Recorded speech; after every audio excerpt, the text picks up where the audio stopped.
बिस्मिल्लाहिर्रहमानिर्रहीम। आज का हमारा टॉपिक है first order non linear ODEs of higher degree. First order का मतलब कि जो डेरिवेटिव इन्वॉल्व है वो फर्स्ट ऑर्डर का है, d y by d x. D two y by d x के नहीं है, थर्ड डेरिवेटिव नहीं है, फोर्थ डेरिवेटिव नहीं है, just first derivative, first order.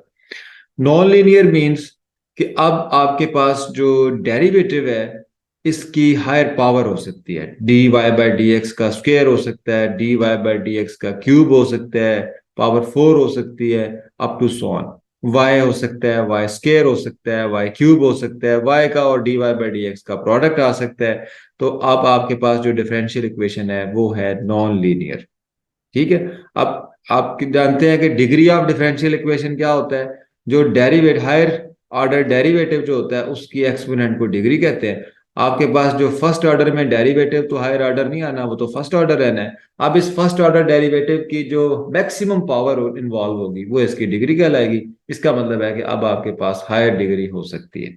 ठीक है। अच्छा, इन जनरल हम कोई भी फर्स्ट ऑर्डर डिफरेंशियल इक्वेशन है ओडीज में हम क्या लिखते हैं, हम लिखते हैं एफ। अब वो जो डिफरेंशियल इक्वेशन होगी वो फंक्शन हो सकती है एक्स का, वो फंक्शन हो सकती है डिपेंडेंट वेरिएबल वाई का, वो फंक्शन हो सकती है फर्स्ट ऑर्डर डेरिवेटिव का, x y and d y by d x का फंक्शन हो सकती है, इज इक्वल टू जीरो। अब क्योंकि d y by d x की पावर टू थ्री फोर ये भी आ सकता है, तो हम अपनी आसानी के लिए अब d y by d x को रिप्लेस कर रहे हैं पी के साथ, यानी d y by d x की जगह पी आ जाएगा। तो ये खुद ब खुद पी बन जाएगा, पी स्क्वेयर बन जाएगा, पी क्यूब बन जाएगा and up to so on. ठीक है। तो हमारा फंक्शन क्या बन जाएगा, f x y p equal to zero. Standard form हमारी अब ये बन जाएगी। ठीक है। अब हमने देखना है कि अब डिफरेंशियल इक्वेशन कैसे सॉल्व की जाए, क्योंकि अब आपके पास d y by d x की पावर टू भी आ रही है, थ्री भी आ रही है, वाई का और d y by d x का प्रोडक्ट भी आ रहा है। इसकी कुछ एग्जांपल्स देख लेते हैं और एग्जांपल्स के बाद फिर हम इसके मेथड्स की तरफ आ जाएंगे। एक्स पी क्यूब, पी से क्या मुराद है, d y by d x का क्यूब है। X d y by d x cube minus x square plus x plus y p square, जैसे d y by d x का square plus x square plus x y plus y p minus x y is equal to zero. अब आप इस example में देखें, एक तो d y by d x cube यानी कि आपकी जो डिग्री है इसकी वो थ्री है, हायर डिग्री डिफरेंशियल इक्वेशन है जी, डिग्री थ्री है। इसके अलावा आप देख रहे हैं वाई का और इसके डेरिवेटिव्स का प्रोडक्ट भी आ रहा है, और जो डेरिवेटिव है उसकी हायर पावर्स भी आ रही हैं। इसका मतलब है कि ये नॉन लीनियर डिफरेंशियल इक्वेशन। ठीक है जी। इसमें एक्स इन्वॉल्व है, वाई इन्वॉल्व है और पी इन्वॉल्व है। इसी तरह नेक्स्ट एग्जांपल देख लेते हैं। y is equal to p square x plus p, इसमें p आ रहा है d y by d x, p square आ रहा है, तो ये डिग्री टू की है, नॉन लीनियर है क्योंकि p d y by d x का स्केयर आ रहा है। X p is equal to one plus p cube y p cube है, तो ये नॉन लीनियर है। वाई पी और वाई का प्रोडक्ट आ रहा है तो ये नॉन लीनियर है। ठीक है। इसी तरह पी फोर आ रहा है तो ये नॉन लीनियर है। तो ये आपके पास एग्जाम्पल हैं, फिर सुन लें। इसमें या तो एक्स होगा या वाई होगा या पी होगा। ठीक है। अच्छा, अब इस लेक्चर में हम फोर वेल नोन मेथड्स को पढ़ेंगे इसको सॉल्व करने के लिए। नंबर वन, वो इक्वेशंस जो सॉल्वेबल हैं पी के लिए, वो इक्वेशंस जो सॉल्वेबल हैं वाई के लिए, वो इक्वेशंस जो सॉल्वेबल हैं एक्स के लिए, और एक स्पेशल फॉर्म जिसको क्लेयरॉट्स इक्वेशंस कहते हैं। ठीक, ऐसी इक्वेशंस जिनको हम पी के लिए सॉल्व करें। ठीक है। देखिए आपके पास तीन ही चीजें हैं, एक्स है, वाई है, पी है। पहली टाइप में इक्वेशन जिन्हें पी के लिए सॉल्व किया जा सकता है, ये किस फॉर्म की इक्वेशन होगी, इन जनरल आपके पास f x y p equals to zero है। ये वो इक्वेशंस होंगी जहां से आप फैक्टर बना के पी की वैल्यू फाइंड कर सकते हैं। फर्ज करें कि आप इसे फैक्टर में लिख सकते हैं p minus f one of x y, ये एक फैक्टर है, into p minus f two x y, दूसरा factor, into p minus f three x y. अब ये कितने फैक्टर होंगे, ये पी की पावर पे डिपेंड करता है। अगर क्वाड्रेटिक है पी के अंदर तो इसका मतलब है दो फैक्टर बनेंगे, क्यूबिक होगा तो तीन फैक्टर बनेंगे। आप क्वाड्रेटिक होगा तो आप फैक्टर अगर नहीं बना सकते आप क्वाड्रेटिक फार्मूला से चेक कर लें, वैसे बन जाएंगे। क्यूबिक होगा तो आपको एक रूट उसका चेक करना पड़ता है, उसके बाद सिंथेटिक डिवीजन भी आप यूज कर सकते हैं। तो पी के लिए अगर वो सॉल्व हो सकती है उसका मतलब ये होगा कि आप फैक्टर बना लेंगे, और फैक्टर बना के आप सेपरेट सेपरेट इनको इक्वल टू जीरो कर देंगे। P minus f one equal to zero, p minus f two is equal to zero, p minus f three is equal to zero. तो ये आपके पास सेपरेट सेपरेट जो है ये first order linear differential equation, first order sorry separate differential equations बन जाएंगी। अब आप सबके सोल्यूशन फाइंड कर लेंगे। फर्स्ट करें कि पहले फैक्टर का जो सोल्यूशन है वो G1 है, x y arbitrary constant C1। Second में से आपको सोल्यूशन मिल रहा है G2, x Y constant C2। Third में से आपको मिल रहा है G3, x y C3 and up to so on. ठीक है, फर्ज करें कि ये इनके सॉल्यूशंस आ रहे हैं आपके पास, this is equal to zero, this is equal to zero, this is equal to zero. ठीक है, अब क्योंकि ये फर्स्ट ऑर्डर की डिफरेंशियल इक्वेशन है, d y by d x इसमें इन्वॉल्व है, चाहे उसकी हायर एक्सपोनेंट्स आ रही हैं, लेकिन क्योंकि ये फर्स्ट ऑर्डर है इसका मतलब है कि आर्बिट्रेरी कांस्टेंट जो है इसमें एक होना चाहिए। तो हम क्या करेंगे, हम इन सारों को सी कर देंगे, ये भी सी कर लेंगे, इसे भी सी कर लेंगे, इसे भी सी, सेम कांस्टेंट यूज कर लेंगे। उसके बाद क्या करेंगे, अब इनको दोबारा से मल्टीप्लाई कर लेंगे, और तो ये बन जाएगा G1 XYC into G2 XYC। यानी हर फैक्टर को अलग करने के बाद हर डिफरेंशियल इक्वेशन को जब आपने सॉल्व किया तो उनके जो सॉल्यूशंस आएंगे उन्हें आप फिर से मल्टीप्लाई कर दें, तो ये आपके पास एक सॉल्यूशन बन जाएगा इस डिफरेंशियल इक्वेशन का। ठीक है, तो वर्किंग रूल आपका ये है कि P में उसके फैक्टर बन जाए, सेपरेट कर दें, डिफरेंशियल इक्वेशन सॉल्व हो जाए, उनके जो सॉल्यूशंस हैं उनको आप प्रोडक्ट ले लेंगे, तो this will be the solution of our given differential equation. ठीक है, अब आप इसको एक एग्जांपल की मदद से समझ लें। ये एग्जांपल है x p cube minus x square plus y p square x y plus y p minus x y is equal to zero. ठीक है, अब ये क्यूबिक है, आपने इसके फैक्टर बनाने हैं। ठीक है, तो क्यूबिक के लिए क्या होता है, सिंथेटिक डिवीजन यूज करते हैं, लेकिन एक रूट आपने आमतौर पे चेक करना होता है, +-1 +-2 +-3 या जीरो, आपने यहां तक चेक कर लेना है। ठीक है, साल के तौर पे p इज इक्वल टू 1 आप ऑब्जर्व करें कि इसका रूट है, p 1 कर दें तो x आ जाएगा, -x² -x-y, p 1 कर देंगे +x² +xy -xy equal to zero. अब x कैंसिल माइनस एक्स से, x square cancel, -y +y cancel, x y minus x y cancel. तो इसका मतलब है कि p इज इक्वल टू 1 इसका रूट है, या आप यूं कह सकते हैं p minus 1 is one factor of this this cubic equation. ठीक है, for other factors we may use synthetic division. ठीक है जी, अब सिंथेटिक डिवीजन कैसे यूज करेंगे, हम इस इक्वेशन के कोफिशिएंट लिखेंगे, x -x² -x-y, x² +xy+y -xy, और फर्स्ट रूट इज 1। अब आप क्या करेंगे, ये x एज इट इज आ जाएगा, 1 को x से मल्टीप्लाई करेंगे x, ये कैंसिल हो जाएगा, -x² -y, इसको 1 से मल्टीप्लाई करें, -x² -y, x² cancel, y cancel, xy, इसको 1 से मल्टीप्लाई करें तो ये जीरो हो गया। ठीक है, अब इसे दोबारा, एक फैक्टर तो आपके पास था p-1, अदर फैक्टर जो यहाँ पे है वो क्या बन जाएगा, ये बन जाएगा x। अब क्योंकि ये क्वाड्रेटिक p में होनी चाहिए, x p² माइनस कॉमन ले लें, x² +y into p plus x y, this is equal to zero. तो ये आपके पास फैक्टराइजेशन होगी। फर्दर आप इसके फैक्टर मजीद बनाएंगे, जब आप मजीद फैक्टर बनाएंगे तो इसको मल्टीप्लाई कर दें, -x² p -y p, और आप कॉमन लेके इसके फैक्टर बना लेंगे। ठीक है, ये देखें जरा, आप इसके फैक्टर देख लें। यूं हमने एक क्यूबिक इक्वेशन को, ये देखें, ये इसके फैक्टर बना लेंगे। यूं हमने एक क्यूबिक इक्वेशन को तीन फैक्टर्स के अंदर कर लिया, p-1 equal to zero, xp-y equal to zero, p-x equal to zero. अब हम इन तीनों को सेपरेट सॉल्व करेंगे।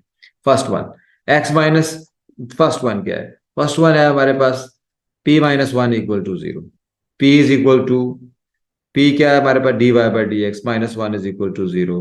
तो dy/dx क्या बन जाएगा, dy/dx is equal to 1, dy क्या हो जाएगा, dx के बराबर, इंटीग्रेटिंग बोथ साइड्स क्या आ जाएगा, ये y equal to x plus c, c is constant of integration.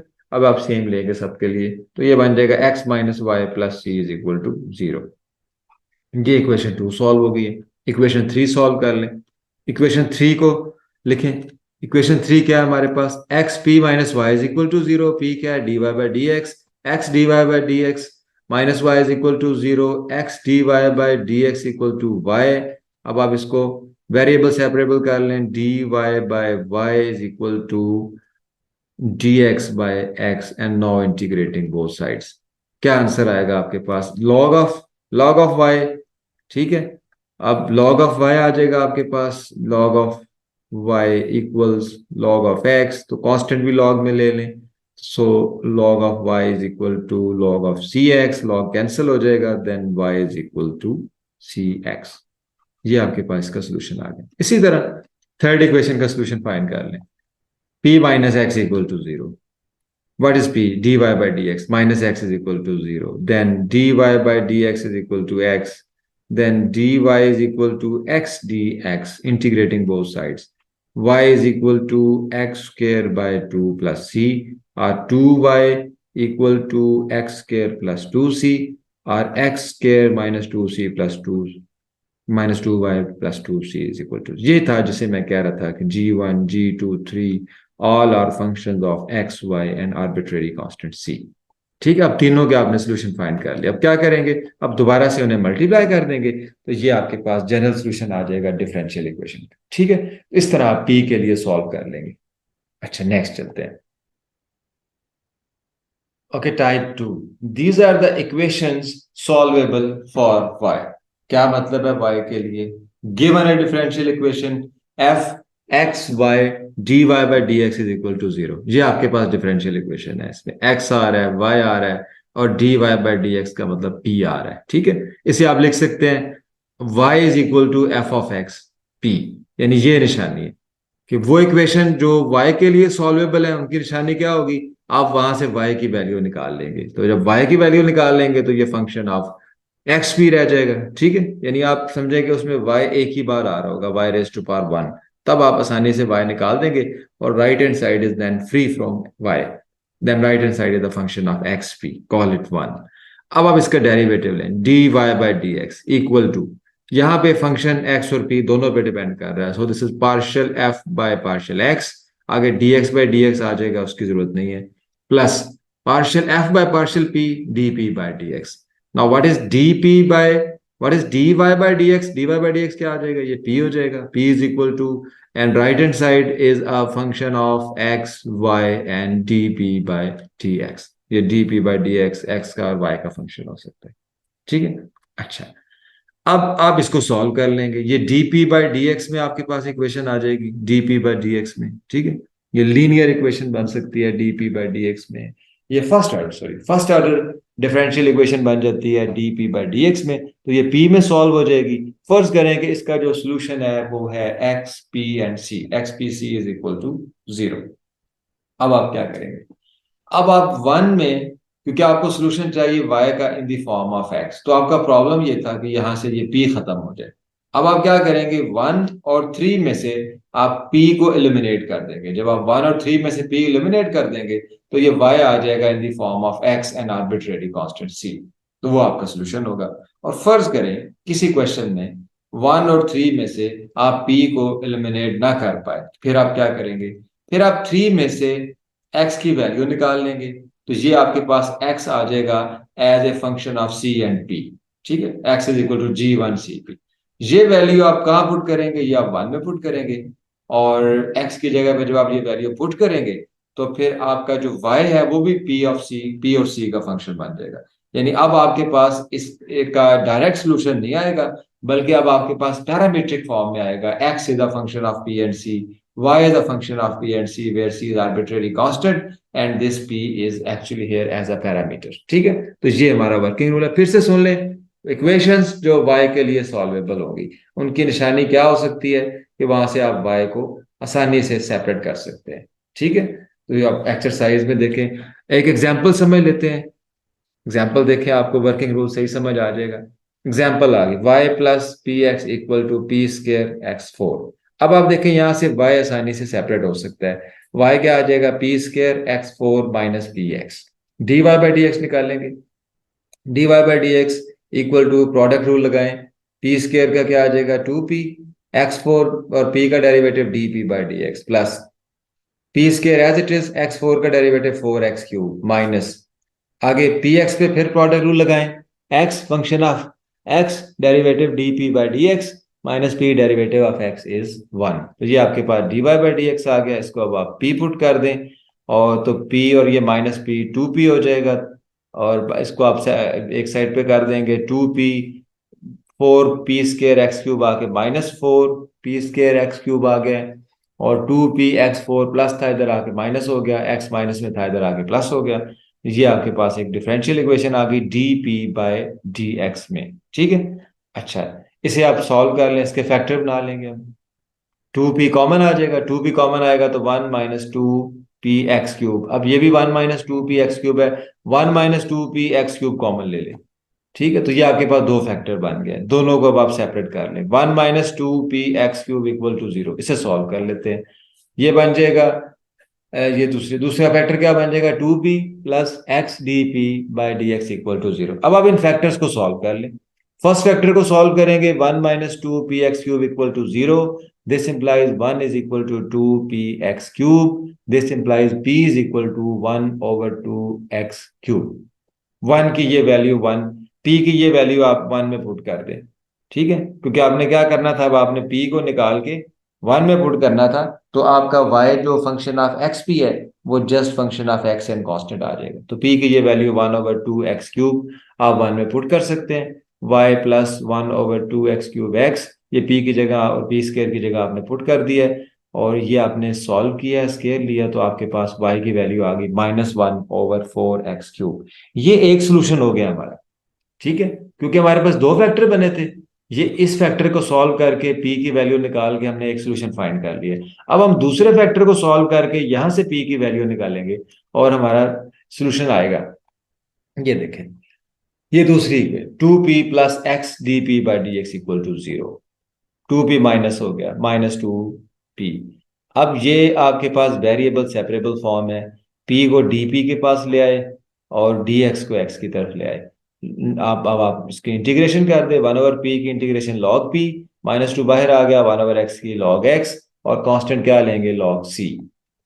ठीक है, ये लॉ की प्रॉपर्टी लगाएं आप, तो ये क्या बन जाएगा, log p is equal to, यहाँ पे -2 पावर में चला जाएगा, x की पावर -2, तो ये 1/x² हो जाएगा, मल्टीप्लाई होगा तो c/x², log कैंसिल दोनों साइड से, p is equal to c/x²। Again आप y में पुट कर दें, y plus px equal to p²x4, solve करें, y is equal to c/x², x² से कैंसिल, c/x रह गया, और राइट हैंड साइड पे ये c²/x4 से मल्टीप्लाई करके c² रह गया। ठीक, तो ये लिखा जा सकता है, x से मल्टीप्लाई कर दें, xy plus c is equal to c²x, तो ये बन जाएगा xy minus c²x plus c is equal to 0। This is the solution of our differential equation. Okay, third form, equation solvable for x, वो equations जहां से x को निकालना आसान हो, यानी जस्ट x आ रहा हो, अब आप उसकी वैल्यू फाइंड कर लें। यानी गिवन एन इक्वेशन f, उसमें x इन्वॉल्व है, y इन्वॉल्व है, dy by d x involve है, आसानी से आप क्या फाइंड कर लेंगे, x फाइंड कर लेंगे। ठीक है, तो ये सॉल्वेबल फॉर्म कहलाएगी x के लिए। x की आप वैल्यू फाइंड कर लेंगे in the form of y and p। अब राइट हैंड साइड पे x नहीं है, y रह गया और p रह गया। Differentiating with respect to y, dx by dy, यहाँ partial derivative partial f by partial y, dy by dy, उसको लिखने की जरूरत नहीं है, plus partial f by partial p dp by dy, और dx बाई dy क्या है, ये 1/p बन जाएगा, क्योंकि आपके पास dy बाई dx जो है वो p होता है, तो dx by dy is 1/p। तो 1/p is equal to f1 is a function of y p and dp by dx। ठीक है, ये आपके पास बन जाएगा। इससे अब ये आ जाएगा आपके पास first order differential equation p में dp बाई dx, इसे आप सॉल्व कर लेंगे तो dp बाई dx खत्म हो जाएगा, आपके पास ये रह जाएगा function y is equal to f2pc, ये आपके पास एक सोल्यूशन आ जाएगा। यानी इसका जो सोल्यूशन है that will be in the form of y p and c, तो वहां से आप y फाइंड कर लेंगे, y is equal to f2p and c। अब आपके पास इक्वेशन नंबर 1 है, इक्वेशन नंबर 2 है। अब आप क्या करेंगे, आपने आपका जो जनरल सोल्यूशन होता है उसमें x y और c होना चाहिए। इक्वेशन 1 और 2 की मदद से आपने p को एलिमिनेट कर देना है। p को जब आप p को एलिमिनेट कर देंगे, you will get the solution g which is g1 x y c is equal to 0। तो ये आपका रिक्वायर्ड सोल्यूशन होगा। अगर आप इसको 1 और 2 से अगर आप p को एलिमिनेट नहीं कर सके, फिर आप क्या करेंगे? फिर आप इक्वेशन नंबर 2 में से y की वैल्यू लेंगे, इक्वेशन नंबर 1 में पुट कर देंगे। तो जो आपका x होगा, जब आप y की वैल्यू p और c की फॉर्म में पुट कर देंगे, तो आपका x जो है वो function of p and c बन जाएगा। इसी तरह आपका y already function of p and c है, तो ये आपके जो सोल्यूशन है डिफरेंशियल इक्वेशन का वो बन जाएगा, क्योंकि आपका जो सोल्यूशन है या तो वो y is a function of x, या फिर आप उसको पैरामीट्रिक फॉर्म में कहते हैं, x की वैल्यू भी p की फॉर्म में और y की वैल्यू p की फॉर्म में। p यहाँ पे पैरामीटर का रहेगा और ये पैरामीट्रिक सोल्यूशन कहलाएगा। ठीक है, अब आप एग्जाम्पल की मदद से इसको समझ लें। एग्जाम्पल लेते हैं which is solvable for x। X p is equal to 1 plus p square. अब यहां से आप x आसानी से फाइंड कर सकते हैं। x is equal to 1/p plus p। p पे डिवाइड कर दिया आपने। dx बाई dy फाइंड करें। 1/p का minus 1/p square, dp by dy plus dp by dy with respect to y differentiate कर दिया आपने। dx बाई dy क्या बन जाएगा? 1/p is equal to dp by dy common ले लें, 1 माइनस 1/p स्क्वायर। p के साथ आप मल्टीप्लाई करते हैं तो 1 is equal to p minus 1/p dp by dy। अब ये dp बाई dy में यानी p में डिफरेंशियल इक्वेशन आ गई है। अब इसको सॉल्व कर लेंगे। ये आपके पास देख रहे हैं आप आसानी से वेरिएबल सेपरेबल फॉर्म बन जाएगी। dy is equal to p minus 1/p dp। Integrating both sides, y is equal to p की integration p square by 2, 1/p की log p plus constant of integration c। तो यूं आपके पास y की value आ गई है। अब गिवन x की वैल्यू है और ये y की वैल्यू है। अब आप या तो एलिमिनेट करेंगे यहां से p को, और अगर आप एलिमिनेट नहीं कर सकते, जरा इक्वेशन देखें। x क्या है? 1/p plus p। y की वैल्यू आ गई आपके पास p square by 2 minus log p plus. अब यहां से आप एलिमिनेट नहीं कर सकते। ठीक है, अगर आप एलिमिनेट यहां से नहीं कर सकते तो फिर क्या करेंगे? अब आप इसको सॉल्व कर लिया, 2y is equal to p square minus 2 log of p plus 2c। अब आपकी जो y की वैल्यू यहाँ पे है that is in the form of p and c, यानी this is a parametric equation. p यहाँ पे पैरामीटर हो जाएगा, y की वैल्यू आप यहाँ से देख रहे हैं in the form of p, और इक्वेशन नंबर 2 में देखें x की value in the form of p। तो ये x और y की वैल्यू अगर p एलिमिनेट नहीं होता तो आप इन्हीं x y को एज अ पैरामीट्रिक सोल्यूशन देंगे गिवन डिफरेंशियल इक्वेशन।